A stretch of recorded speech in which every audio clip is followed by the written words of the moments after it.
Let's get ready to rumble. Yes, we're back. It's episode 124 of Hibs Ramble.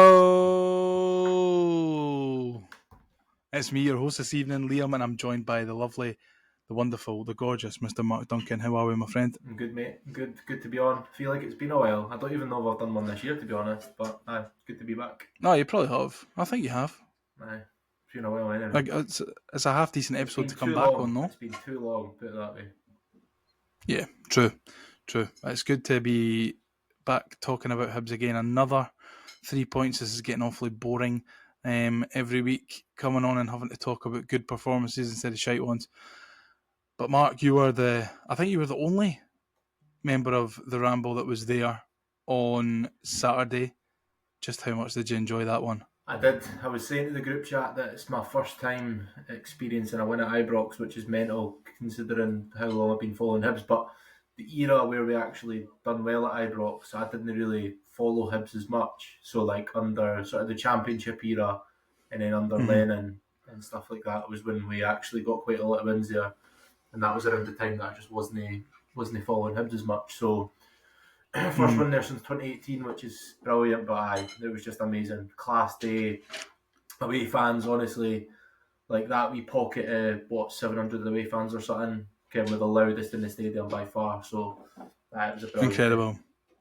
I think it was, I'm sure I read something or heard something on the radio that it was not only our first win there since 2018, but I think it's our first points that we've picked up there since then as well. Well, I don't think I've seen us even pick up. That makes sense because I genuinely don't think I've seen us even draw there.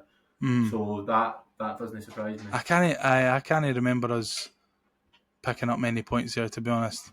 We've always just got beat. I honestly think I've seen us beat Rangers more at Hampden than I have Easter Road and Ibrox combined. That's probably... That was only twice. That's probably made up, but it just sounds good. It was a good game anyway. Did you enjoy it? It was really good. And like I said, the away end was just bouncing the whole time, like from literally the first kick of the game, all the way to when we got kept back for that sort of 20 minutes, half an hour. Even through that, it was bouncing. So Hibs fans were brilliant. It was enjoyable. Nice day and all that.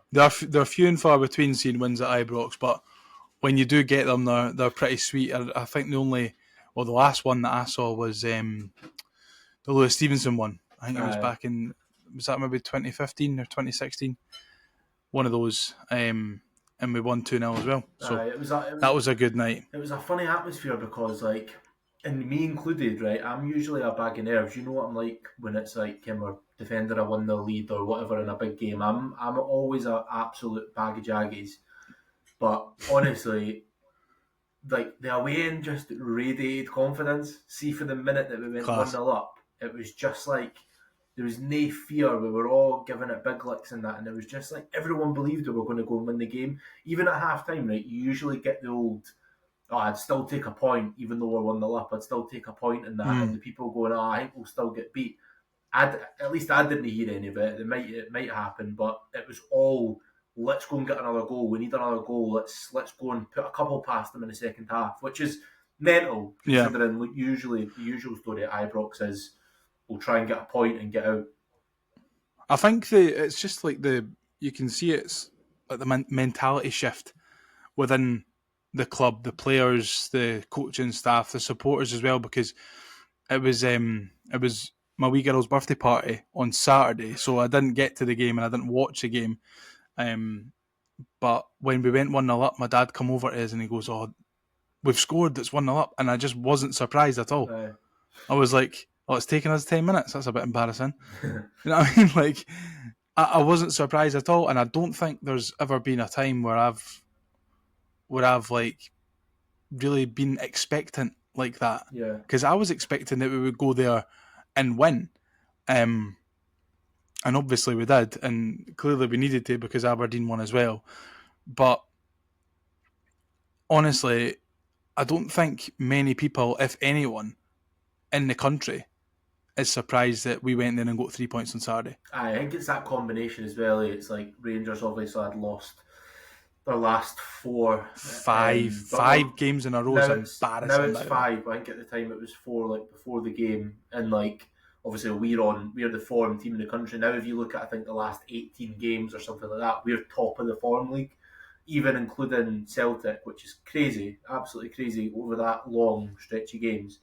So I don't think there would have been many people surprised. I was confident to the point where I thought, if we're going to win at Ibrox, now's the time. But it was still one of them, like, there's always a risk that you go and they turn up, they come out and they're all up for it. But to a man, we were excellent. You look at the stat, and it just goes to show that stats don't mean everything, because I looked after the game and Rangers had something like 72% possession or something like that.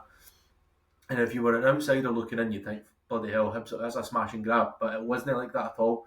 At least it didn't feel like that from the stand. It wasn't that type of game. So, stats on everything. So we went into the game, same lineup as the team that started the week prior for our 3-0 win against St Johnstone at home. Were you expecting there not to be any changes? I was quite surprised when I saw that Miko was starting, maybe ahead of Bowie. But, you know, it's kind of that old saying, if it ain't broke, don't fix it.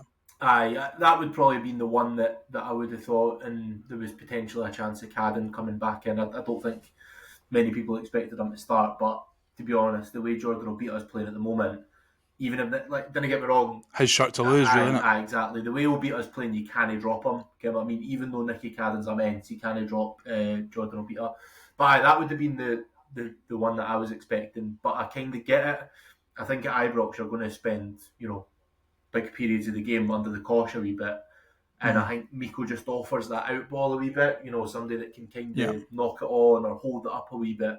I think Kieran Bowie can do that as well, but I think Miko, that's what he's got in his locker. He throws himself about a bit. I think that's his biggest strength. Yeah, no, absolutely. I mean, like, that would have probably been the only change that I would have made, but it wasn't. I've kind of had it in for Miko a little bit this season. I don't think he's been great, but I think what he does give you in some games, rather than being a real potent goal threat, is the off the ball work and the physical work up top to then let Boyle play. Was he giving you that in the first half? I think he was trying, but there was... So, for the first, I would say maybe 15-20 minutes, I thought we were genuinely brilliant. I thought we popped it about well, the midfield, the Levitt and Trantis, I thought were absolutely immense. Just the way Levitt was just popping it about, I thought we were brilliant. But there was a long period of that first half, you know, probably from 15 minutes to 45, where they were on top. It was you know, a lot of pressure on us. So there was times we would get it out to Miko, but he was the only shot within 20 yards. And I think people a lot of people were slating him at half time, but people underestimate how difficult that is as a striker to have the ball knocked, an absolute mortar shell knocked up to you, to be able to take that down and hold it up for long enough to get the attackers in play. And I think especially at Ibrox, because it's not like... He tried it, and there was times where it came off and times where it didn't. But for me, I didn't have any problems with him. I just think he had a difficult task, like anyone, like Bowie would have as well. I think Bowie offers a bit more, but Miko had a difficult task that game, and I thought he did it reasonably well, to be honest. Did all right. We'll talk about the first goal then, because I saw a replay of this just after it happened. One of the guys put a video into the chat of the goal, and I was absolutely flabbergasted as to how it's gone in. I mean, it's a good long throw from Jack Iredale. I think that's something that we've obviously been working on, because we have looked fairly dangerous from some long throws recently. It's a half clearance, ends up at Dylan Levitt's feet, and he strikes it through a sea of bodies. And what on earth is Jack Butland up to? I know, it's a nice strike as well. Like, he's done everything right, because he's hit it kind of low to the ground, and it kind of skims a wee bit. Like that Thiago goal, remember, in the Champions League? The goalie should do much better. Like, the goalie's got to save it. Even if he just gets his body behind it and palms it out or whatever, like, really, he should be doing better. But the way Levitt hits it, he's done everything right to give himself a chance. And from the away end, I was quite low down as well. So, like, I couldn't really see through the bodies. So it literally took like a good few seconds. Like the only reason I started celebrating is because I seen the players like run into the corner and that, and like I seen Boyle celebrate. I was like, that must have gone in. And then it wasn't until the replay that I seen how bad a howler that was. But aye, it was It's mental. really, really Aye, bad. mental. It's really bad. I think a lot of people are kind of, I mean, it is bad from Jack Butland, it really is, but I think you kind of hit the nail on the head there that Dylan Levitt does everything right to give himself a chance of it going in. It's a really sweet strike.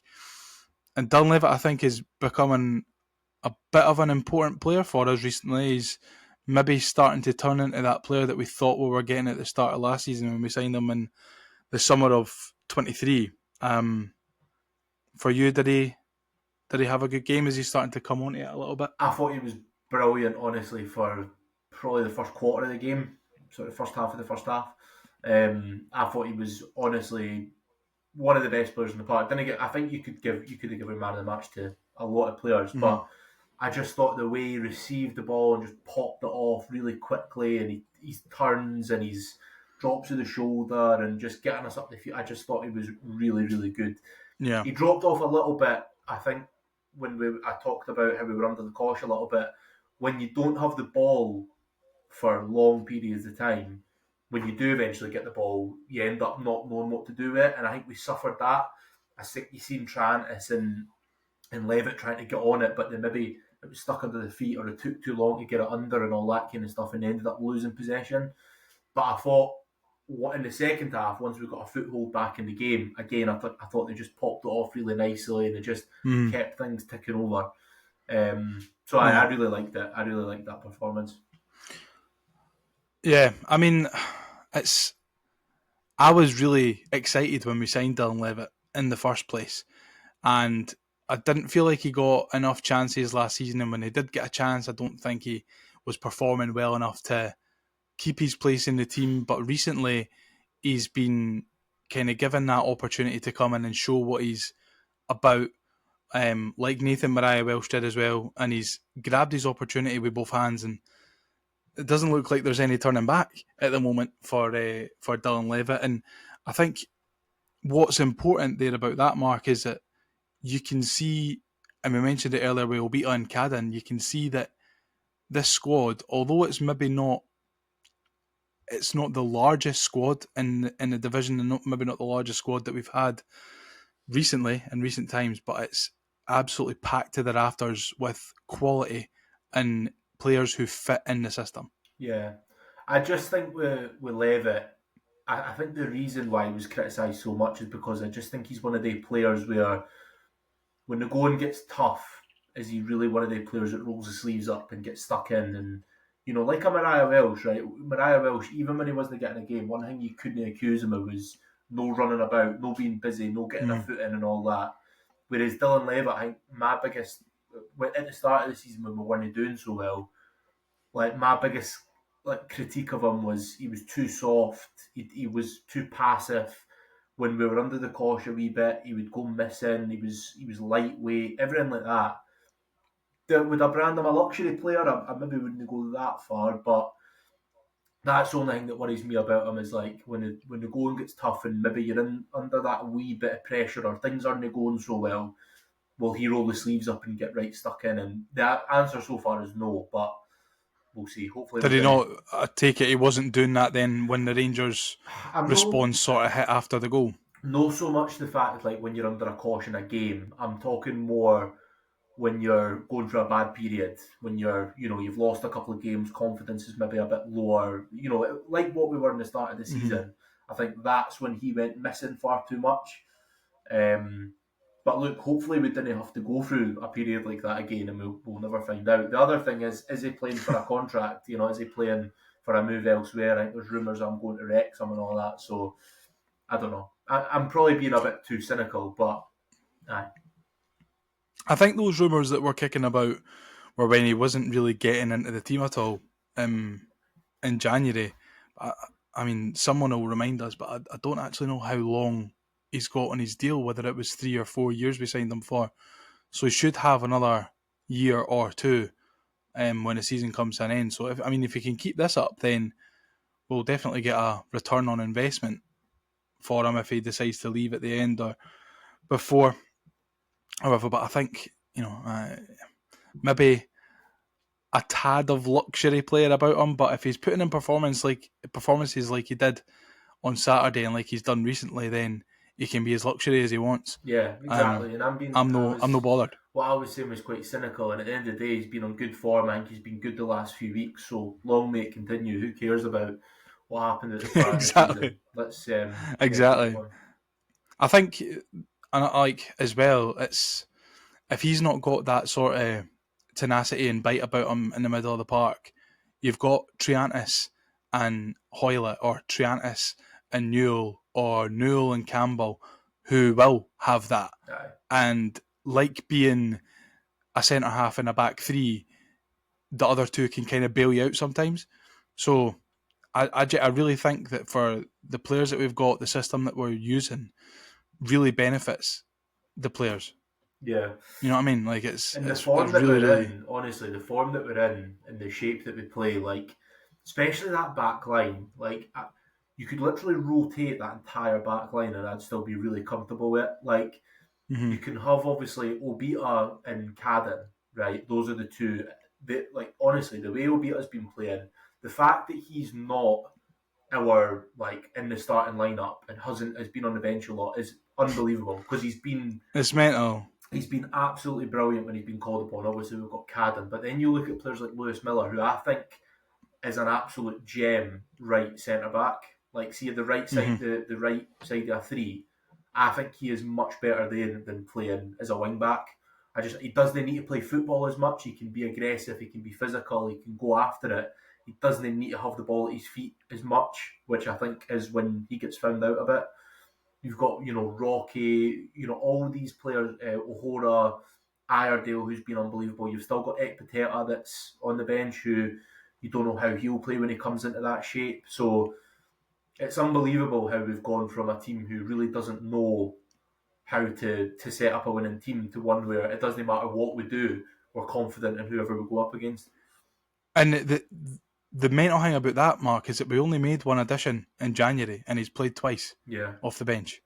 Yeah, so it's all about that shape. It's all about that, like the way that the team has reacted to that sort of back three or back five, however you want to see it, has just been unbelievable. It just suits us down to the ground, the way that we play, and we're seeing the absolute best out of Rocky, who was immense again, because he's in that back three that just suits him so much better. So look, that's a credit to David Gray. He's the one that made that decision, and he's the reason why we are where we are. I just want to touch quickly on what you said about Lewis Miller there, about him suiting right centre half more than he does right back. I think that it seems glaringly obvious to me now that why was he never always used as a centre half? He's not the typical modern fullback physique.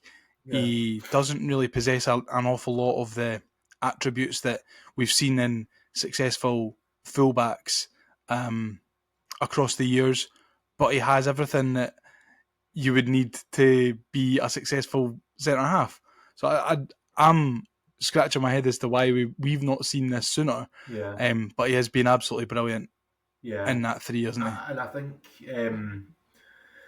he's probably played at right back or right wing back when he was in Australia, when he probably, the standard isn't as different good. Game over there. It's a different game. Standard's not as good, and he's probably been able to do what he wants, really. But for me, like, I think he's got everything. He's got all the attributes you could ever ask. He's big, he's strong, he's quick, he's aggressive, he's everything, right? I just think, like I said, he's worst when he gets time on the ball and he has to think about it, and he starts doing stuff with the ball at his feet, and he just looks clumsy and he looks poor. Yeah. If you put him into a position, it's quite similar to Rocky. Like, we're seeing the best out of Rocky because we're not asking him to play football. We're asking him to do everything that he's brilliant at, and it's the same with Lewis Miller. Just fucking defend. Just defend, just be aggressive, be strong, and all that. And he's on it again. I mean, you couldn't fault any of the back line against Rangers, but again, Miller was brilliant. Him, Rocky, and Iredale, just absolutely brilliant. Again, it's showing you the togetherness as well, though. I mean, I know we're kind of getting sidetracked. I want to get back to the game, but towards the end of the game, there was a penalty shout for for Rangers when Cyril Dessers goes down in the box, and you can see the togetherness of that back line because Iredale and Rocky go right over to Dessers and start screaming in his face when he's lying on the deck. But I mean, that's brilliant, and that's like, oh, you can do that. But when was the last time we saw Hibs players care that much and have that much passion that they're doing that? We've always been seen as, like Neil Lennon said, the boy band club and far too soft, but we're looking like we've got, one, a real togetherness about us, and two, a proper backbone and a proper spine. Aye, and it's the benefit of being on such brilliant form again. Like you know, you see these things, and do you know what I'm really happy about is there's been a lot of boys that have been at Hibs for a few years now, and they probably have been thinking like, this is a pretty brutal place to play football because we've been really poor and at times quite toxic, and that, you know, we've talked a lot about, you know, wanting managers sacked straight away and, you know, lower attendances and just the sort of bad side of Hibs. And I'm just so glad that a lot of these boys are starting to see what it's like to play for Hibs at the absolute best, when you get to see sunshine on Leith, you get to see derby wins, away wins, and just seeing that togetherness between the fans and the players. But nah, I agree, it's everyone. I think Jordan Smith's really good for it, being passionate, and Iredale and everyone, you can just see they get it. And again, I think that's a product of David Gray. I think having somebody... And I've actually... I'm sorry to interrupt you there because I'll forget if I don't say it right now. Just before we started recording, I was on Twitter and I saw a tweet. I can't remember who it was from, so if it was you and you're listening, then you'll know what I'm talking about. But it was a picture of the players celebrating in the corner with the fans after full time on Saturday, and it was a big long tweet about Joe Bursick, and it was, how easy would it be for Joe Bursick to be right down the tunnel after that? He's not played in months. When he did play, he was rotten. He was getting it stinking from the fans. How easy would it be? And he's on loan. How easy would it be for him to just get right down the tunnel? But he is at the front every time that they're celebrating with the fans. He's in there, and it's again showing you the togetherness that a goalie who can't get a look in, who's no played for 6 months or whatever, and he's that passionate about the team winning. Aye, I suppose, aye. It's nice to see. I know, no, it's good. Aye, because I wouldn't expect him to go straight down the tunnel, but I get it, like him being front and centre rather than... That's just a typical sub-goalie, isn't it? They always want the limelight. They always want to be in the thick of it.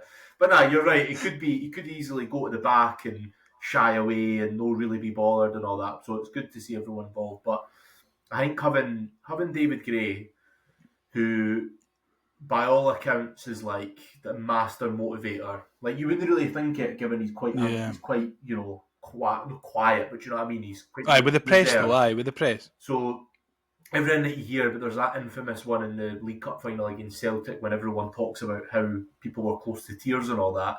So he's a master motivator, and I just think the fact that he knows the club so well, been around for a decade, won the Scottish Cup, knows what it's like when the club is at its absolute best. So I think that's a product of him. You look at guys like Lee Johnson and Montgomery and all that, like how are they going to get guys to get it when they don't get it themselves?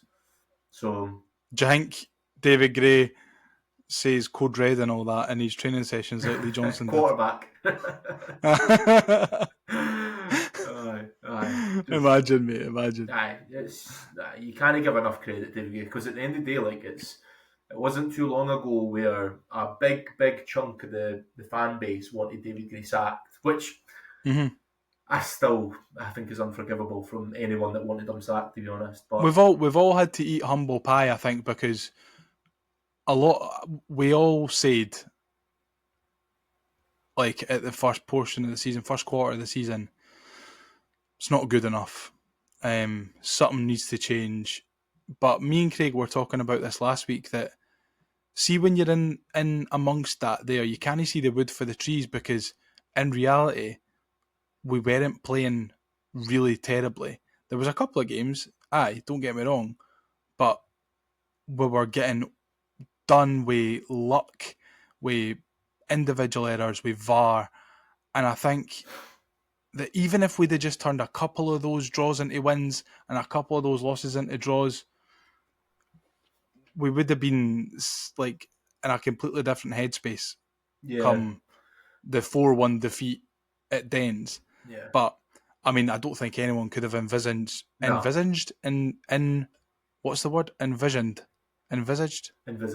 What is it? That's it.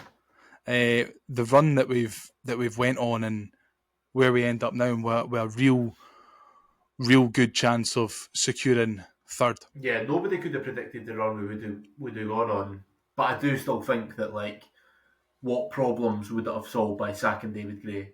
You know, Yeah, I think we talk about this all the time, don't we? With managers, and you can't just go through 3 managers a year or a manager every 4 months. You know, getting sacked.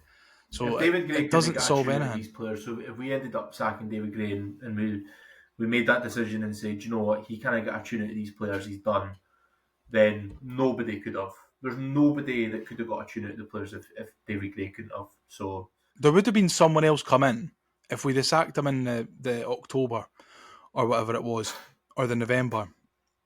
If we'd have sacked him then, brought someone else in, chances are they'd be gone by now. We'd probably have went down. If we had sacked them. We would have been very big relegation mental to think contenders. I know it's a sliding doors moment, and it doesn't fucking matter because we're 16 unbeaten in the league, so who gives a fuck?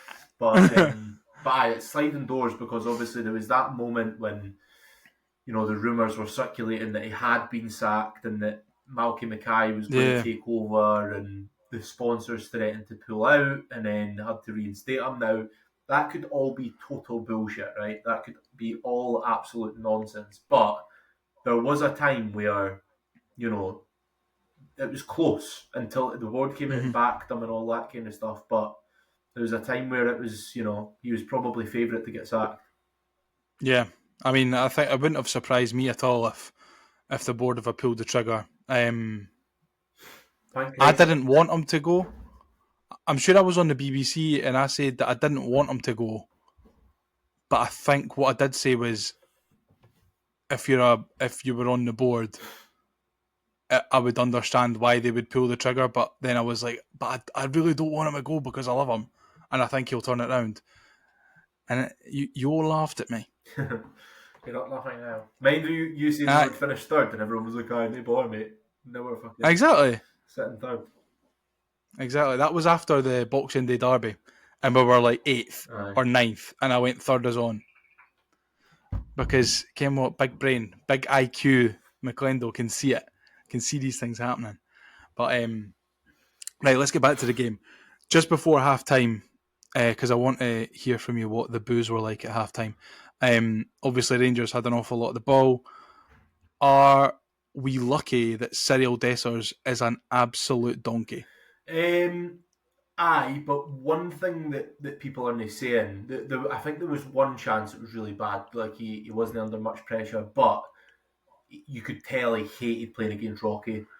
Every time that there would be a ball that would kind of slip through to him, Rocky was over him.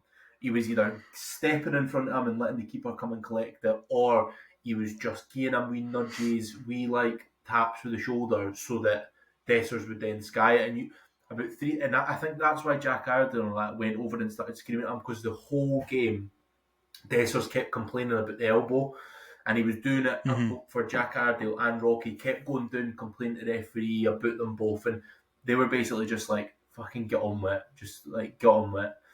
And Rocky just battered him, absolutely battered him. Honestly, it was every time. But there was a couple of times where he probably should have done better, but Rocky didn't let him have much. I think the wee baldy guy for Rangers was probably the most dangerous. Czerny. He's a good wee player. Yeah. He didn't have much end product, like his crosses and all that weren't great, but when he got on the ball, that was probably the time when I was thinking, oof. There's something about bald wingers that it doesn't sit with me. Just unnatural. Wingers, weird. Yeah, wingers shouldn't be bald, No, especially totally if they're agree. fast. I totally You agree. can't be a fast bald winger. It's like a centre half playing with pink boots or something. Do you know what I mean? Like it's just weird. It's not right. No, It really isn't right. Good player, mind, but he's only on loan, so he'll not be there next season, will he? Nah, he's already said he doesn't want to be back either. Fucking no wonder, by the way. Dessers, man, honestly, like I ken that he's like the brunt of the joke of Scottish football, and he has been now for a couple of years, but honest to God, and like that game at the weekend, coupled with his performance against Dundee the week before, I mean, he's and this isn't the Rangers ramble, and I don't want to give them any credit, but never in a million years is Cyril Dessers a Rangers level striker. I think he's alright. I actually think he's no bad, right? But he just doesn't take... When he's taken 15 attempts to score. No, but he just doesn't... He's such a weird player because see the chances that you expect him to score, he doesn't. But then he'll pull out like an absolute worldie when he beats three boys and hits it in the top bin. Do you know what I mean? And like he'll do the really difficult stuff well, but when it comes to simple finishing, he just sticks his foot through it and just hopes for the best. But I think his touch and all that is I don't know, there's a player in there, but he's just couldn't hit a barn door on Saturday. Fucking brilliant, man. I love it when stuff like that happens to But I give lovely massive teams credit, like Rangers, though, of course. like to Rocky, just the back line, because they made his life really difficult. Even when, like I said, when there was a ball slipped through and he had a wee bit of space, Rocky straight away was all over him. Even if he knew that he couldn't get the ball, he was giving him nudges and he was just making sure that it was awkward for him when he was taking the shot. Yep. Second half then, Marc. I was going to ask you about the boos at half-time, but I think I'd rather ask you about the boos at full-time. Did the tide sort of turn from constant Rangers pressure towards the end of the first half to then in the second half? Did we look then more comfortable, a little bit more open and wanting to play a bit more football? Because that's what it looked like on the highlights. It did, it was basically like Rangers still had the majority of possession, but the first half we were a wee bit more, I've said it 100 times, we were a wee bit more under the cosh. Whereas second half, they had a lot of the possession, but they just weren't doing much with it. We were quite happy to kind of let them move it about the middle of the park, and then as soon as they advanced a wee bit, they didn't really get far. And I just think it must have been something said at half-time about just, we were a bit nervous in the first half when we had the ball, when we were 1-0 up, but it was like we wanted to get rid of it straight away, and like we just kept losing the ball. So we looked after it a lot better when we did have the ball, and you could tell the way we were playing was to try and hit them on the counter. And there was a few times where we came close to just breaking away and we didn't quite. And then obviously it happened when Obita, I don't think he meant it, but he put through that absolute wonder ball to Boyle, and we kind of were on the cusp of doing that quite a few times. But then when that eventually happened, brilliant. Do you not think he meant it then? The ball through? It was his weak foot for a start. He's clearly meant to. It's a great ball, by the way. It's brilliant. Some ball. See, when it first happened, like when I watching it live, it looked like one of the best passes I've ever seen in my life. But watching it back, you could tell the way he was looking and the way he hit it. It just looked like a bit of a miss hit. He looked like he was just trying to dink it over. And he was trying to ping it over, and he's just been. And I think, but that's the reason why I think it caught everyone out, because. See, when it was through with Boyle, like Suter almost turned around and went, fucking hell, like there's somebody behind me. Like it just shocked them. And then Boyle went and slotted it, which was brilliant. Some goal, by the way. And I tell you what, like you need to have a little bit of luck at times, but what I don't think is luck is how alive and sharp Boyle is to the situation. And you know, we've seen that more or less all season now, especially throughout this run, that how awake he is and how on his toes and prepared for anything and always prepared to gamble. And I mean, I don't think I generally don't think there's a player in the league, a defensive player in the league, that is going to catch Martin Boyle. Nah, and you can see like Boyle gets caught offside a lot in games, and it happened at Ibrox. He got caught offside a couple of times, but it's because he's just on. He's on the very edge. Like he curves his runs, and he's always on the very So edge. smart. So that when So smart. when he is onside, by the time the ball comes to him, he's got about 10 yards on the defensive line.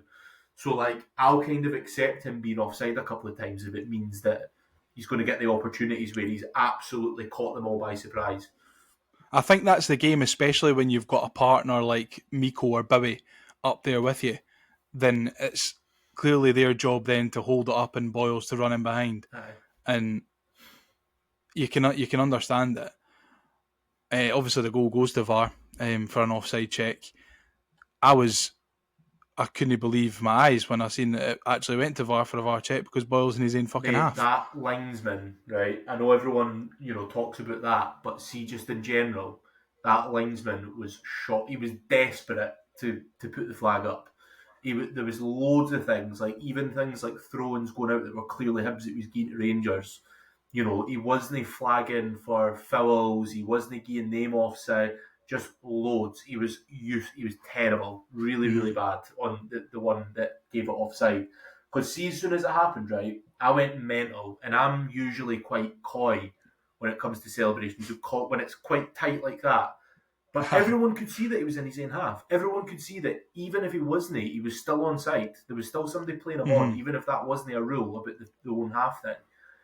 So the fact that it went to VAR, everyone was like, "What's he talking about?" We all knew it was a goal. Like, nobody was biting their nails in that. We all knew it was going to be given. So, like, all the Rangers fans were getting at the big end. We were just like, it's a goal. Wait 5 minutes or wait 2 minutes. It's a goal. Was it good scenes when the goal was given? It was brilliant. It was brilliant because obviously we started going mental. It got called offside, and you can hear it in the replays and that. All the Rangers fans are like, "Wee!" They're all standing up, fucking giving you the wanker sign and all that, right? And we were all just kind of, all right, sound. Got given, pointed to it, and mate, it was like the Red Sea just split. The Hibs fans just split. One side the Hibs fans went over to that side, the Rangers fans, the other went to that side, just like, get it on that. It was brilliant. It was absolutely brilliant. Oh, man. There was a guy I'm genuinely gutted I missed it, man. There was a guy in the Rangers end, right? It was the Hibs fan the whole game, right? He was standing up and going like that. Like, pointing an air gun at us, right? And he just kept going like that. Like, pointing at the Hibs fans, but all like that. So when Hibs scored, right? Hibs scored the second, but the Hibs fans stood up and all like that. Oh, mate, it's so good there, eh? When you score, because they're so close to you and they're all so ugly and they all give you it so... mate. Absolute crackheads. Like, just nutters. Mate, by the way, I've got a cracker-ass story for you, right? So, we're in the pie stand, right? Obviously getting a pie as you do. And there's a couple of boys serving us, and they're like, "Aye, mate, I'm a Hibs fan, right?" Proper thick Ouija accent. I was like, "Aye, sound, mate, I bet you say that to all the away fans." He was like, "Nah, mate, I promise you, I'm a Hibs fan." So anyway, right, we're hearing all this like talk around us. "Oh, mate, this boy's a Hibs fan. He's giving me a free pie and that. He's handing out free pies." So I went back at half time, right? Everyone's making him prove that he's a Hibs fan. He's got a Hibs tattoo on his arm and that, right? This, mate, an actual Ouija, right, Hibs fan, working at Ibrox with a Rangers jersey, right? So, mate, absolutely mental, right? Like, so funny. He's giving out free pies, free juices and that. Full time. Do you know how they keep you back at full time? Aye. This boy comes out down the stairs in the home end, right, and starts going, "Hi, bees," in the home end, wearing his wee Rangers jersey and that. He's like, "Fucking hi," starting songs and all that. Like, I've never heard anything like it. Glaswegian Hibs fans working at Ibrox. That's incredible. Did you get a free pie off him? Aye, I did. I got a steak pie at half time. Oh, love that for him. Mate, he's an absolute legend, honestly. Not all heroes wear capes. Yeah, absolute hero. I hope that's not got him sacked. I hope there's nobody from Rangers watching this, but I don't think there is. Only got 2 viewers. One of them's that boy. Honestly, absolutely. Oh, mate, that's fucking brilliant, man. There's always a good story to come out of an Ibrox away. That was brilliant. I was absolutely... Like the time I was pushed all the way down the steps by the police. Aye. Mate, do you know what it was like? It was like Bover from Green Street. Kevin, he's like... It's fucking Bover! And he goes up to the away fans, mate. That's what it was like. He just appeared out of nowhere. I started singing Hibs songs in the home end. That is so good, mate. Amazing. That is so good. Obviously, the final whistle goes. Tell us, please tell me about the boos. I just want to hear how loud were the boos. I'm not going to lie to you, right? They weren't actually very audible because of how loud. Because of how loud we were, right? Like Hibs fans. All right, I'll take that. Bananas. I'll take that.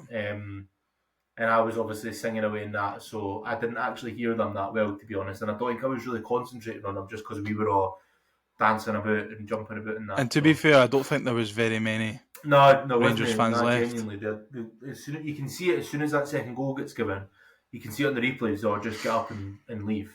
There was still, they don't do walking away though. Aye, but there was still like when did that go on? 70th minute or something? I think there was still like 20 minutes to go. There was like 7 minutes at the time at the end, so a lot of football to be played still, and they're all leaving. And they hadn't had their penalty yet. Again, they were desperate to give one. Like you could tell they were desperate to give one. Yeah. Oh well. Final whistle goes. 16 unbeaten in the league. It's a quite remarkable run. I was trying to think about it, and it was like, so I figured it out, right? So the days between when we last got beat in the league, which was 3-0 against Celtic at Parkhead, up until Sunday, which will be the day that we play our next league game, will be 127 days, over a third of a calendar year that we've not been beaten. Approximately 45 million babies have been born in the world and have yet to see Hibs lose a league game. That is so funny. South Korea have impeached their president and now have a new president in the time that it's taken Hibs not to lose a league game. Astronauts got stuck on the International Space Station for 70 days and got rescued, and Hibs still haven't lost a league game. Luke Littler hit a 9-darter in Cardiff since Hibs last lost a league game.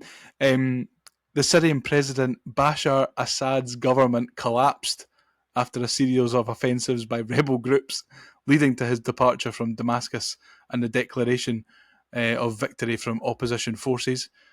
Since Hibs last lost a league game. Somebody just tuned in at that moment and be like, what the hell am I actually listening to here? And most importantly, since Hibs last lost a league game, Hearts have lost 7 and are a whopping 11 points below us in the table. That is striking, Mark. Absolutely striking. What's quite mental as well is that, like, for a long period of our amazing form, like Hearts were on brilliant form as well, probably up until the derby when we beat them at Easter Road. I think since then they've maybe tailed off a wee bit, but like they were on unbelievable form as well. And like the fact that we've outformed them in that time is like we've just, and now they're shite again. We've just outlasted them, and like we've went all that time without losing. But when was the last time we lost a league game that wasn't at Celtic?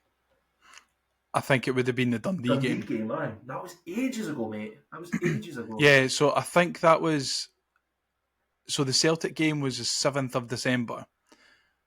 Before that, it was we beat Motherwell 3-0 at Fir Park.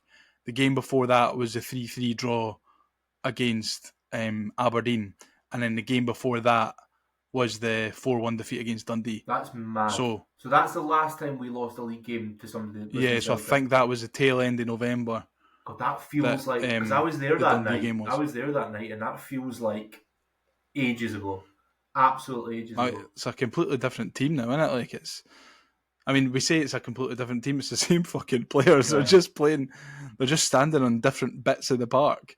Yeah, it's mental, how that...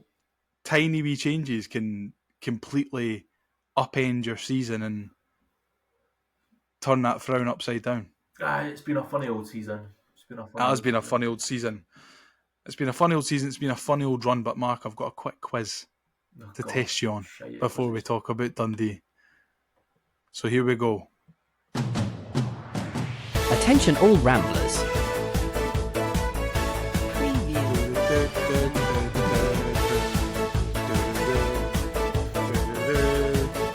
Don't go anywhere because it's Ramble quiz time.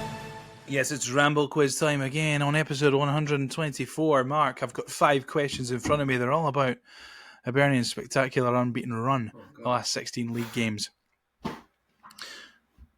Going to start you off nice and easy.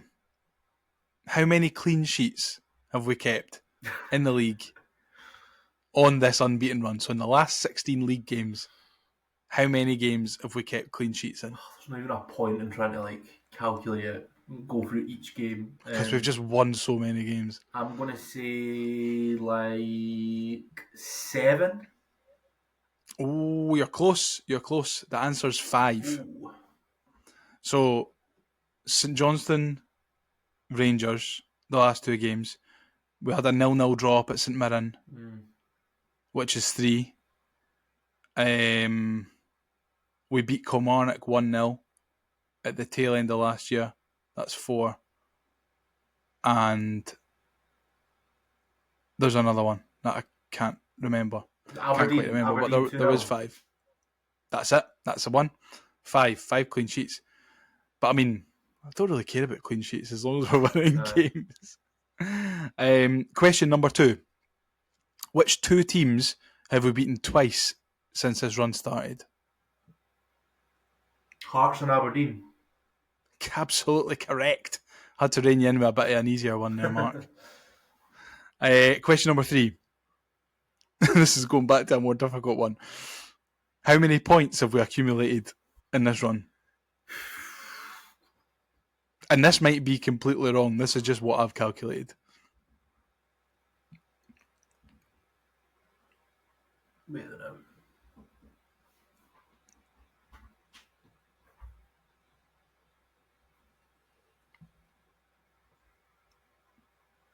$38 points. Oh, so close. 37. That's That's an incredible total of points. So 16 games, 37 points. I think it's 37 from a possible 40, 45 or something. It's mental how many points available that we've had from. I still can't quite wrap my head around. What is it? 11 wins. 11 wins, 5 draws, I think. So what's that? So it'd be 33. Yeah.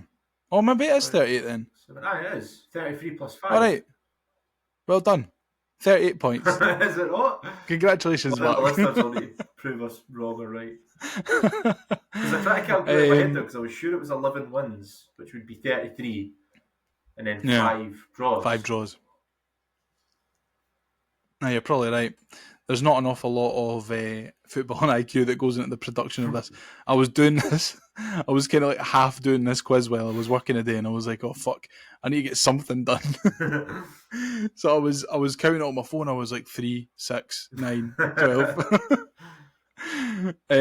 Question number 4. How many times has David Gray won the Manager of the Month during this run? 3. So he's won it 3 times this season. Aye, but he was one not December. 3 is the right answer. Right, I was trying to throw you off the centre. Yeah, December, February and March. March? Yeah. Aye, March. Yeah. Which is, I think that's the most that Hopefully any... April as well. I think that's the most that any Hibs manager has had. It is. I think it's in one I season. don't think any Hibs managers had 3 managers of the months in history. It's fucking mental. It is. Absolutely mental. And finally, we have beaten all but 2 teams in the Premiership this season. Who are those 2 teams? We've not beaten St Mirren, have we? We've no beat St Mirren. They're one of the answers.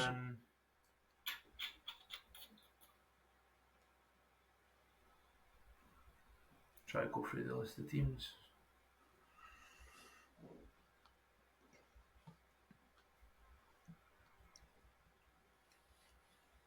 Ross County? Oh no, we beat Ross County. We beat Ross County. Playing the same colour. Oh, Dundee. Dundee. What a segue, because I think we played Dundee at the weekend. I never thought about that because we got pumped off them, and another one was 2-2 at home, wasn't it? Yeah, aye, yeah. It's funny that. The game where Simon Murray scored right at the end. Yeah, St Mirren and Dundee are the only two teams that By we've the not way, beat this I season. said at the start of the season I wouldn't mind signing Simon Murray, and by the way, that boy is flying. He's got like 20 goals. Mate, and he's playing for a shite Dundee team as well. Like, I know. he's a goal scorer, by the way. Again, he's older than that, but I would have taken it, honestly. Yeah. I think, see if if we'd have got Bowie in and he'd have been injured a lot sooner and Murray was still available, I've got a feeling we probably would have went for Murray over Dwight Gale, but I'm glad we got Dwight Gale because love Dwight Gale. Good wee player. So just before we wrap up and before we talk about listener questions, by the way, can I just say how many did I get there? You got 1, 2, 3, 4. You got 4 right, actually. If we're counting that we got 38 points instead of 37. I'm sure that's right. Yeah, so you got 4 out of 5, which is actually that's quite good for you, Mark. You're never usually on the ball with the quizzes. I think because it's been so recent, I'm terrible at memorising games that I was at fucking 10 years ago. Ah, see, that's what I'm good at. I'm quite good at that. I'm just naked. But recency bias, I'm murdered at that. Even like if you asked me to remember games for like 3 seasons ago, I just would be terrible. All the games like roll into one though for me. Like those, like the Johnson and Montgomery years. Yeah, the banter years. Jack Ross. I can barely remember any Jack Ross games. Again, he was good. That's because we were fucking reeking the whole time. Again, it was COVID and that, but like even outside of COVID, I can barely remember any of the games. Just the semi-final, against Rangers. Aye, that was a good one. What a game that was. Right, just before we wrap up and talk about listener questions, we've got Dundee at home on Sunday. A really, really big game, Mark, but I think it's big in terms of what could happen elsewhere. Aberdeen have obviously got Rangers at Pittodrie and Dundee United have got St Johnstone at, I think that's at Tannadice, who will be on a bit of a high after their win against Celtic at the weekend. But all being well and everything going in our favour, we could be going into the final 5 games of the season 4 points ahead of Aberdeen in 4th and clear in 3rd place. That's got to be the aim for Sunday, surely. It's just take care your own. I think David Gray said that if we keep winning, nobody can catch us, and that's true. Like just concentrate on us. It's a massive game because it's the last time we're going to be playing somebody in the lower portion of the league. Exactly. We're at home. We're the form team. Everything points at a Hibs win, but we know it's not as easy as that. And Dundee are street smart. It's not going to be like St Johnstone who try to play it for the back. They'll be aggressive. They'll be horrible, and they've got Simon Murray who's banging them in the now. So it's not going to be an easy game. We just need to go into it full of confidence. Try and make sure we're no nervous. There's been a couple of times on this run where we've looked like a team scared to give up the unbeaten run. So we just need to go into it full of confidence, know that we're the better team and just win. Who care? I don't care what I think if this game was happening 3 or 4 weeks ago, I'd have went in with a little bit more confidence because Tony Dock his coat was on a fairly sugary peg as Dundee gaffer, but I think since they won the derby, obviously they won again at the weekend, and they put in a real good performance at home against Rangers. They've started to maybe turn a little bit of a corner. Mathematically, they can't now finish top 6, and they're obviously going to be wanting to put a little bit of daylight between them and Kilmarnock and Ross and St Johnstone, at the bottom of the table. So it's going to be as big a game for them as it is going to be for us. I don't think that there's going to be many dead rubbers going on this weekend. So it'll be interesting.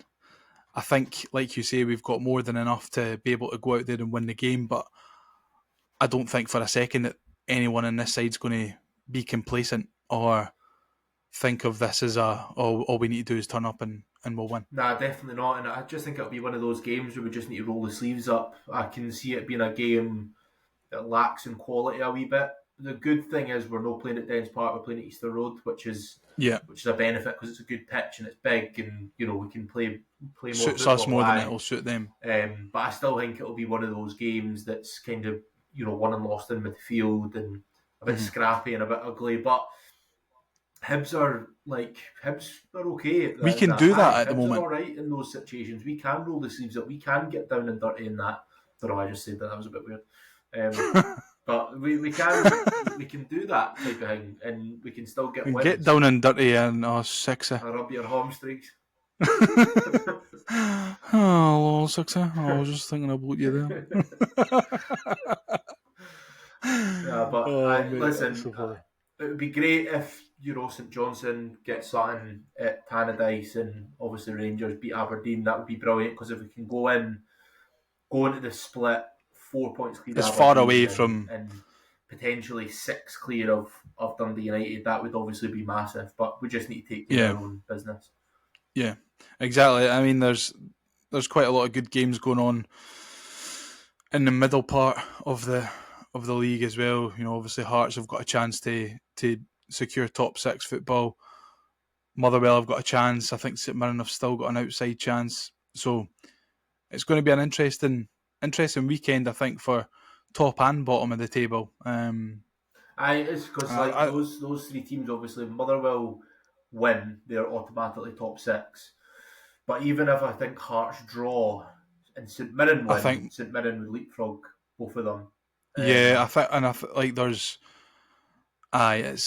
there's a plethora of different outcomes that I saw. I'm just glad for once that it's not us. Yeah. We're not having to then rely on someone else doing us a favour like we did last season. We had to win it at Fir Park, and we had to get somebody else to lose and someone else to take points off of somebody else. I'm just glad that we've secured our place. We are comfortable where we are, albeit we're only a point ahead of Aberdeen, and it could all change in the click of a finger. And third place isn't going to be won or lost this weekend either. Like, if you look at no, of course not. Yeah, split. Like, you look at there's a few cup finals in there. Like the Dundee United game, which I think will be at Easter Road. Should be at Easter Road, I think. The game against Aberdeen, I think, will be at Tawdry. So there are a couple of massive, probably the biggest games we've had in years. And then obviously you could throw a derby into the mix, which will be at Tynecastle.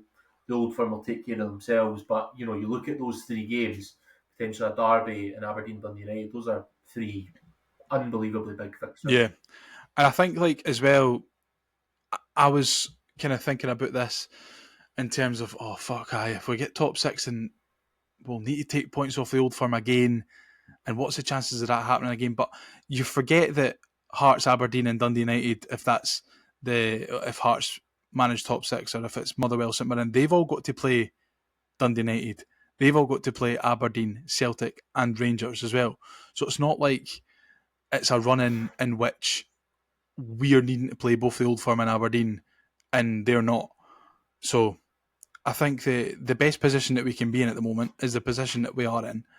And yeah, it's not going to be won and lost this weekend, but we could go and put ourselves in a really, really strong position. And especially if the fixtures in the top 6 land a little bit more favourably with us, like if we get the Old Firm, towards the front end of the run-in, and maybe you're looking at your Aberdeens, Hearts and Uniteds at the end. You never know.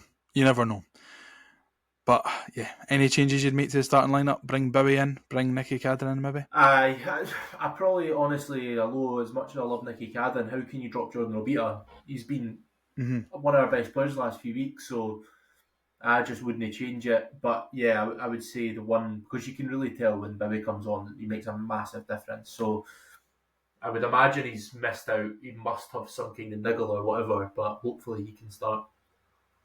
Yeah. I'd like to see him start. I mean, I think Bowie or Miko against a Dundee side who are going to be up for it and physical is important.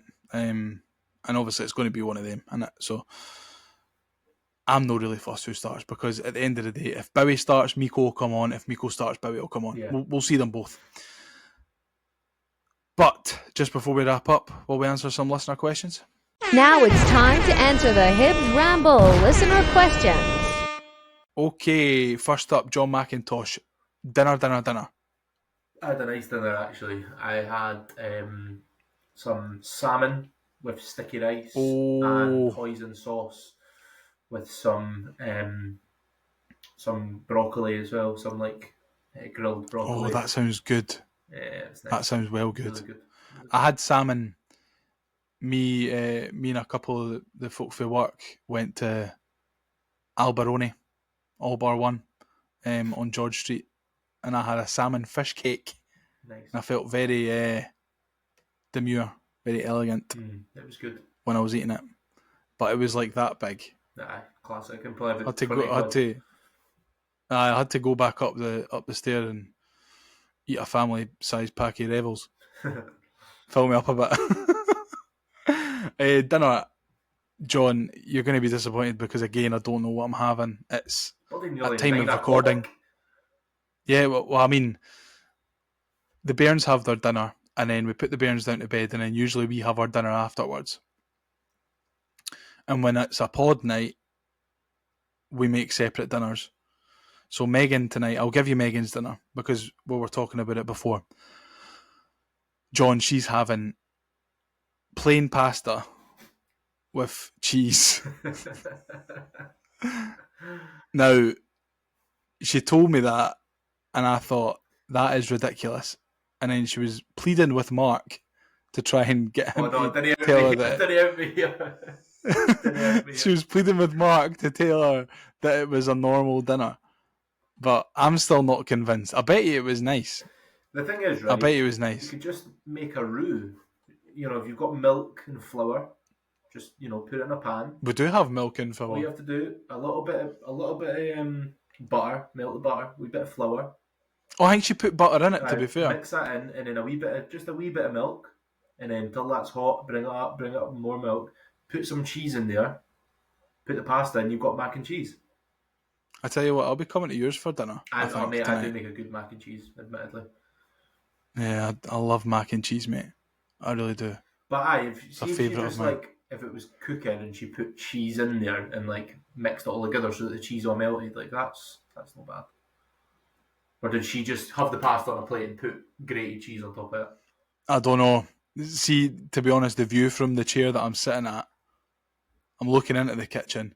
I can't tell if she's put the cheese in, or I'm not too sure if she's. Ken, what? I'll ask you the next question. I'll text her, and I'll get her to give me the answer. This is key information. And then I'll let you know. It is key information. So the next question is actually from Colin McLennan, and he says, should we have had a penalty for Tavernier's handball? And then he's put into brackets, it would have been given to Rangers. And he says, also, what are the chances our unbeaten run will end next week? It would be so Hibs if it did. The old Hibs, mate. We're the new Hibs now. This isn't the Hibs of old. I've not actually seen the Tavernier handball incident, but I will say this. It went to VAR and was checked and not given in the space of under a minute, right?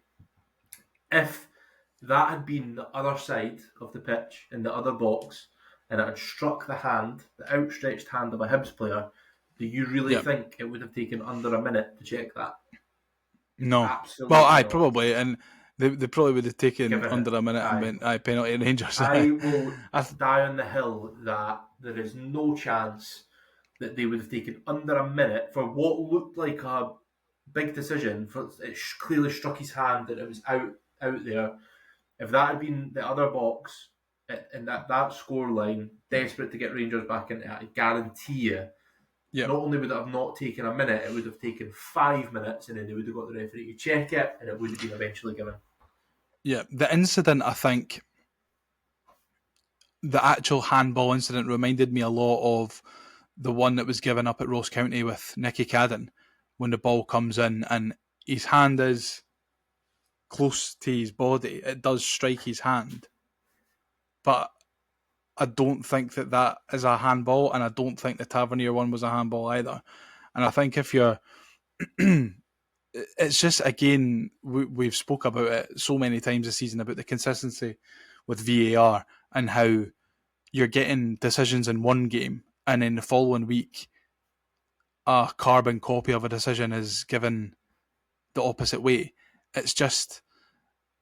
And I know the handball rule is pretty subjective, and there's no black and white on it, but come on to fuck. Like, I personally don't think it's a penalty. I've not seen it, so honestly I can't give my opinion on it, but yeah. It comes in, and Tavernier's hand, to be fair to him, it's tight to his body, but it does hit his hand. But then it falls into the path of, I think it's Josh Campbell or something, who then has a shot. Yeah. I don't think that Tavernier is intentionally handballing it to give himself or Rangers an advantage. I think it's just the way that the ball's bounced and the way where he's standing.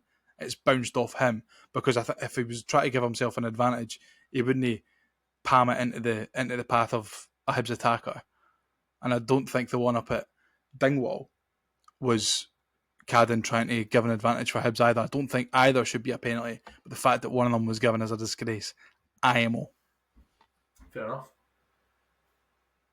But see, if you have a look at it back and let me know what you think, because I don't think it's a penalty. If that's the way it was, and it's one of them seen them given. If it was close to his body, and I agree in the sense that the fact that it's went to a Hibs player who's then had a free shot at goal and then missed, for me is like, you know what I mean, that just doesn't really make sense to then pull that back and then give a penalty for an opportunity that we've just squandered.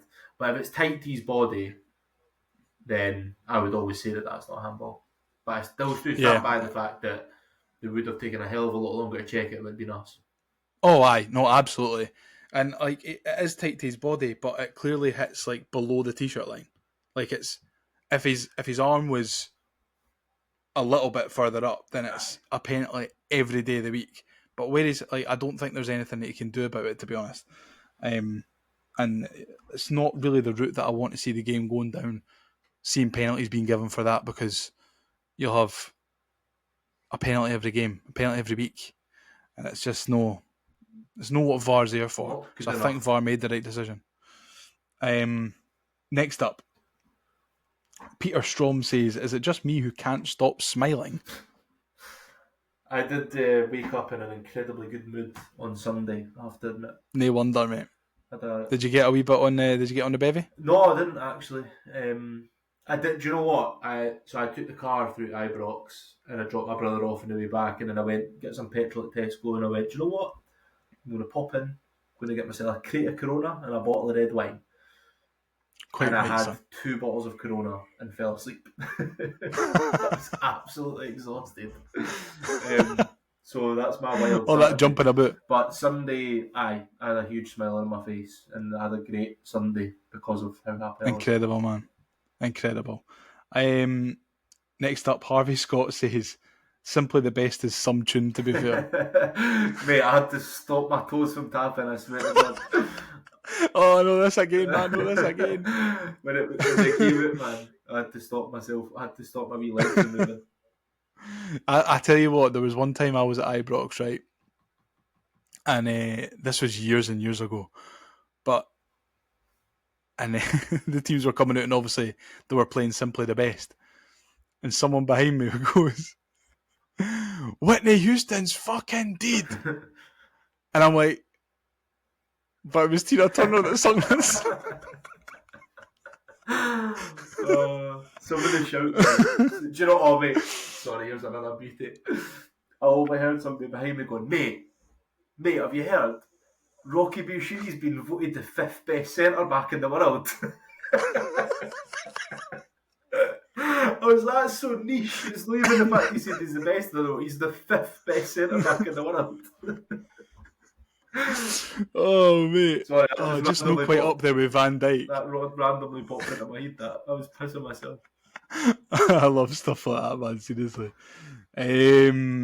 Next up, Gav Dick says, brilliant result. That's it. Thanks, Gav. I appreciate that. And for once, I don't know if you listened to last week's pod, Mark, but Gav sent in a question that was really littered with.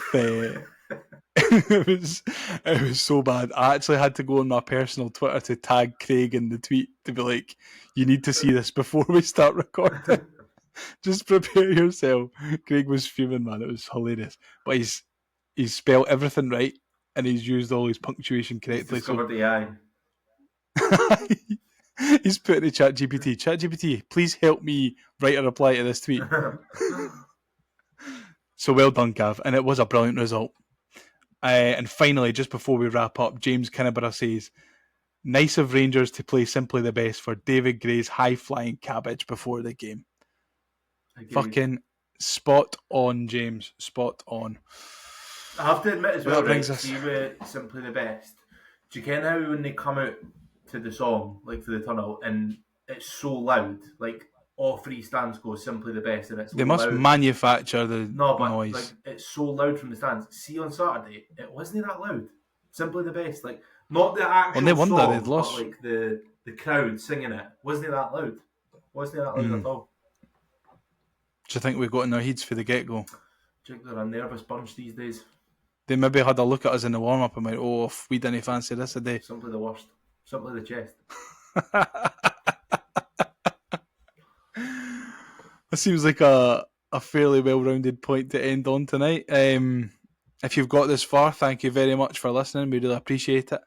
Mark, more importantly, thank you for joining me for the last hour and a bit. It's been a pleasure again. Thank you. Thank You you for know, allowing it's always me a to pleasure. burn the old lugs, Never a chore. burn the lugs of Oh, listeners. absolutely. Absolutely, my friend. And yes, if you don't already, make sure you follow us on socials. We are at the Hibs Ramble on TikTok, Instagram, Twitter, Facebook, YouTube, really whatever you find yourself on social-wise, we are on there at the Hibs Ramble. So get us there.